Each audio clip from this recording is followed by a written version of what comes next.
Shalom, shalom, je vous salue tous dans le précieux nom de Jésus. Que la grâce de Dieu soit avec vous au nom de Jésus. Avant de commencer notre message d'aujourd'hui, j'aimerais t'inviter à pouvoir liker cette vidéo, à pouvoir la partager dans les différents groupes pour que plusieurs personnes entendent l'évangile. Et surtout, n'oublie pas de t'abonner pour recevoir davantage des vidéos. Que le Seigneur te bénisse.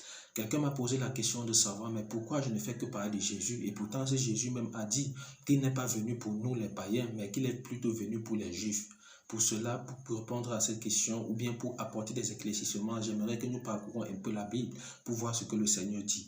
Nous sommes dans Matthieu chapitre 10, le verset 5 à 6. Qu'est-ce que la Bible dit?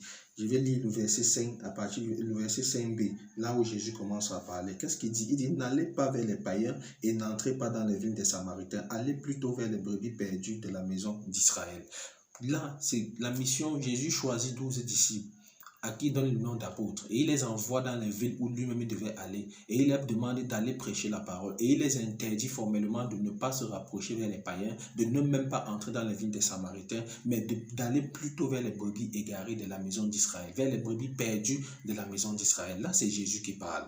Alléluia. Et vous savez que les vérités bibliques ne peuvent pas se faire au travers d'un seul verset biblique. Il faut au moins ces deux versets bibliques qui parlent de la même chose pour savoir, pour connaître maintenant, pour avoir l'idée de ce que Dieu veut nous communiquer au travers de cela. Et pour cela, nous allons encore continuer notre marche. Nous allons aller dans Matthieu chapitre 15 maintenant. Nous allons voir ce que la Bible dit. Nous allons voir ce que le Seigneur nous dit dans Matthieu chapitre 15, le verset 21 à 28. Qu'est-ce que la Bible dit là-bas? Je ne veux pas lire, mais je vais juste paraphraser ce qui se passe. Là, on se prépare de Jésus. Il est en train de passer. Il y a une femme cananéenne qui n'était pas juive, qui s'approche vers Jésus et elle commence à crier en disant, Jésus, fils de David, aie pitié de moi, car ma fille est tourmentée par un démon. Jésus ne parle pas. Les disciples se rapprochent de Jésus, mais comment il faut la renvoyer? Elle est en train de crier, elle nous dérange. Mais Jésus dit que j'ai été envoyé. Jésus leur parle maintenant dans le verset 21, dit quoi? Je n'ai été envoyé qu'aux brebis perdues de la maison d'Israël. Vous voyez, Jésus continue à disant que non, il n'a été envoyé que pour les Juifs,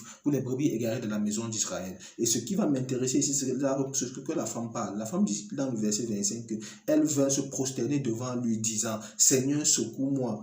Seigneur, secours-moi. Il répondit, il n'est pas bien de prendre le pain des enfants et de jeter aux chiens. Pourquoi Jésus parle des chiens ici? Parce que vous savez, les Juifs, ce sont les différentes appellations avec lesquelles les Juifs nous appellent, nous les non-Juifs. Ils nous appellent les païens, les gens du dehors, les chiens, les gentils, les incirconcis. Là sont les différentes appellations que les Juifs utilisent pour nous appeler, nous les non-Juifs. Alléluia. Et maintenant, quand on continue le verset, tu vas voir que la femme dit, oui Seigneur, dit-elle, mais les petits chiens mangent les miettes qui tombent de la table de leur maître. Alors Jésus lui dit, femme, ta foi est grande, qu'il te soit fait comme tu veux. Et à l'heure même, sa fille fut guérie. Là, nous voyons que à cause de la foi de cette femme, à cause de l'insistance et de la persévérance de la foi de cette femme, elle finit par obtenir le miracle de Jésus-Christ. Elle qui n'était pas juive, elle qui n'était pas de la race juive, mais à cause de sa foi, elle finit par obtenir le miracle de Jésus. Alléluia. Nous allons continuer encore. Là, avant d'aborder le dernier point, j'aimerais attirer l'attention de quelqu'un. Quand tu lis la Bible et tu ne fais pas attention aux paroles de Jésus, au temps où Jésus est en train de parler, tu risques de faire des confusions et tu risques même de penser que la Bible se contredit. Pourquoi? Parce que quand Jésus parle, il y a la différence entre les paroles de Jésus quand il est encore physiquement vivant sur la terre et les paroles de Jésus quand il meurt, quand il part à la croix, il meurt, il ressuscite. Il y a une différence entre ces deux paroles et il faudrait que tu comprennes cela. Parce que si tu ne comprends pas ça, si tu n'observes pas ça bien dans les Saintes Écritures, tu risques de penser que les Écritures sont en train de se contredire. Maintenant, nous allons regarder Matthieu chapitre 28, maintenant, le verset 18 à 20. Qu'est-ce que la Bible nous dit là-bas? Matthieu 28, le verset 18 à 20. Jésus s'étant approché, leur parla ainsi. Tout pouvoir m'a été donné dans le ciel et sur la terre. Allez, faites de toutes les nations des disciples, les baptisant au nom du Père, du Fils et du Saint-Esprit, et enseignez-les à observer tout ce que je vous ai prescrit.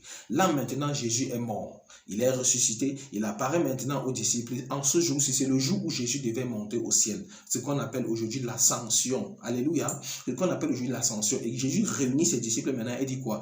Tout pouvoir m'a été donné dans le ciel et sur la terre. Vous avez rendu compte qu'avant que Jésus ne parte à la croix, Jésus n'avait pas le pouvoir dans les... Jésus n'avait pas tout le pouvoir. Alléluia. C'est quand il meurt, il ressuscite, il part arracher les clés des morts, la clé des morts entre les mains de Satan. Maintenant, quand il sort de là victorieux, qu'est-ce qu'il dit maintenant? Il dit que tout pouvoir m'a été donné dans les cieux et dans le ciel et sur la terre. Maintenant, il ne dit plus à ses disciples d'aller seulement vers les brebis égarées. Maintenant, le langage change. L'ordre, le langage change. Qu'est-ce qu'il dit? Il dit que allez dans toutes les nations. Maintenant, vous voyez que maintenant, le champ missionnaire a été élargi. La porte des nations a été ouverte à l'évangile. Jésus n'est plus seulement le Jésus des Juifs, mais Jésus est maintenant le Jésus du monde. Alléluia. Est-ce qu'on se comprend? Et cela a déjà été prédit par le Père. Parce que la Bible dit que Dieu a tant aimé le monde. Dieu n'a pas seulement aimé les Juifs, mais il a aimé le monde qu'il a envoyé son Fils, afin que quiconque croit en lui ne périsse point, mais qu'il ait la vie. Jésus vient ici, là, après sa mort, sa résurrection, il dit à ses disciples maintenant de ne plus aller seulement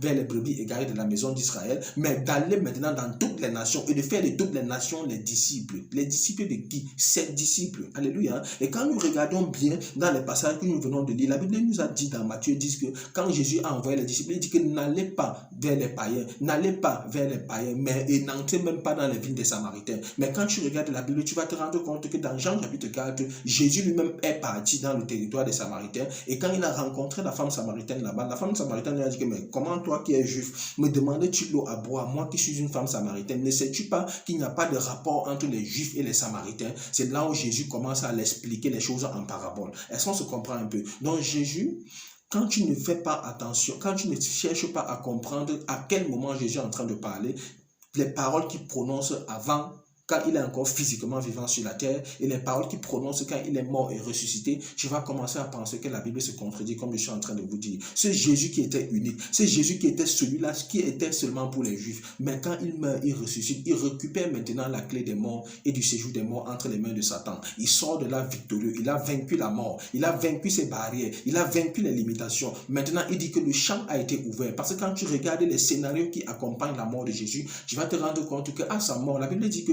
le voile du temple d'assignation a été déchiré en deux. Alléluia. Le voile qui séparait le lieu saint et le lieu très saint a été déchiré. Et tu vas te rendre compte qu'avant que ce voile ne soit déchiré, il n'y avait que le souverain sacrificateur qui avait accès en ce lieu. Maintenant, à cause de la mort de Jésus, le voile a été déchiré. C'est-à-dire qu'il n'y a plus de barrière entre le lieu saint et le lieu très saint. Tout le monde maintenant peut accéder au lieu très saint. Alléluia. Et on accède au lieu très saint par la foi. Regardez un peu la femme cananéenne qui est ici. Elle a obtenu le miracle à cause de non seulement de la foi qu'elle avait, mais de la persistance de sa foi. Et Jésus lui dit quoi? Qu'il te soit fait comme tu le veux. En quelque sorte, qu'il te soit fait selon ta foi. Bien-aimé, j'aimerais que tu comprennes que il n'y a de salut en aucun autre. Jésus est venu nous apporter le salut.